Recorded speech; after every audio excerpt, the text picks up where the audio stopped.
Hey, hello everyone, Bruno here. And hey, today we are going to try to build something with GitHub Copilot CLI. My friends and colleagues, they are super, they are super fans of this new CLI. I'm not a very big CLI person, but I want to give it a try in the sense that hey, it's time for learning and do more. And I've seen a couple of things that they created, Hanselman, J. Montemagno, Burke, and more, and this is amazing. So today I usually do this in Python. I need to concatenate a lot of audio files one to the other. I think we have 60 plus files, and I know the libraries and I know the 10 lines of code in Python, but I want to start Copilot here. Let's do Copilot banner because I like the banner.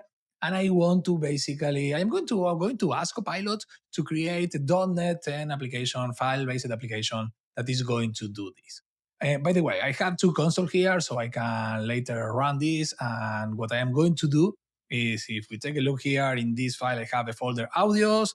And if I go to audios, I have 65 files here, MP3 files. They are short and long. This is 3 hours or more of content. And what I'm going to try to do is I am going to try to create the app to do that. So once we are here in Copilot, I have a super long prompt that I write, so I can avoid the typing all together, but I will say that should be a .NET 10 app that run with .NET app. I'm going to join all the MP3 files. Let's use package directives. I like this. Read the MP3 for the folder name audios, concatenate into a single MP3 file. Use Spectre.Console. I want to see if it's going to handle this. For sure, it's going to do this. A file like test, we want to have a banner, and also this is important. I've been using this, and if you start to do this in memory, that's why I have a lot of files there. We are going to hit the 2 GB limits that we have for large files. So let's try to do this in disk with IO files into the disk. And probably is going to use the NAudio file here. And I want to have also a summary table at the end and more. And the last one, do not use a CSProsh. We are going to run this directly using .NET. So I'm going to go back here. I am going to paste this here. I like CLI when you paste something that is going to do the magic that it's going to show you everything, but you're not going to see it. And let's run this. By the way, I am using Cloud Opus 4.5 here, which I think it's super fun and super amazing. It's a good model, but you can go for the GPT or whatever model you want to do. And you can even give it a try using local models. That's going to be my next step. So let's wait a couple of seconds until we have the file.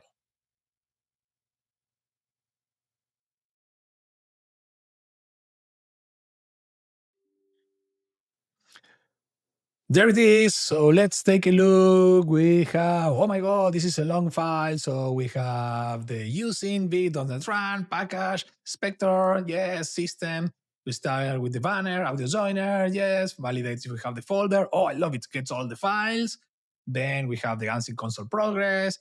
There is a problem here, as far as I remember, I've noticed working, is that when you want to run this, if I ask Copilot CLI to run this, because it's not going to show me the real-time console application, it's going to open a console internally, it's going to give me the output every couple of seconds. So it's not going to run if we do this. What I am going to do is that I'm going to say 3. So I'm going to say no and tell Copilot to what do difference. So I'm going to say I want to run this in another terminal. Tell me the command and if it's ready to be used. And I know a couple of grammatical errors there, and I should have here, yeah, the app is ready, run this, .NET run audio.cs. So if I go back here, I will say .NET run, I will do .NET audio. Oh, what was the name of the file? JoinAudios. So .NET JoinAudios, and let's see what we have here. Oh, audio joiner, and it's going super fast. Yes, there it is. Everything. So we join a file. It's a 3.5, 3.6 gigabytes. We join together 65 files, and hey, it's super, super nice. I mean, we have everything here. It took me less than 10 minutes to do this, 4 minutes and more. And we have everything. My next step probably here is to ask this to create a README file explaining all of this. Or if I want to run in example, to get the transcribe of the audios, I will probably start to use, sorry, let me go here, Foundry Local with a Whisper model, and it's literally 10 lines of more to do this. So transcribe an audio file, I need to create the model, Whisper Tiny, or one of, I think there are different versions here. And then when we have this, guess the transcription of the file. I think it's amazing how fast we can do this. So hey, I'm going to give it a try to the transcript. Super fast video. I don't want to do this any longer. So thanks everyone. Join next one. If someone wants the code, I am going to probably create a gist with a simple file, not even a repo. And see you all next one. Goodbye.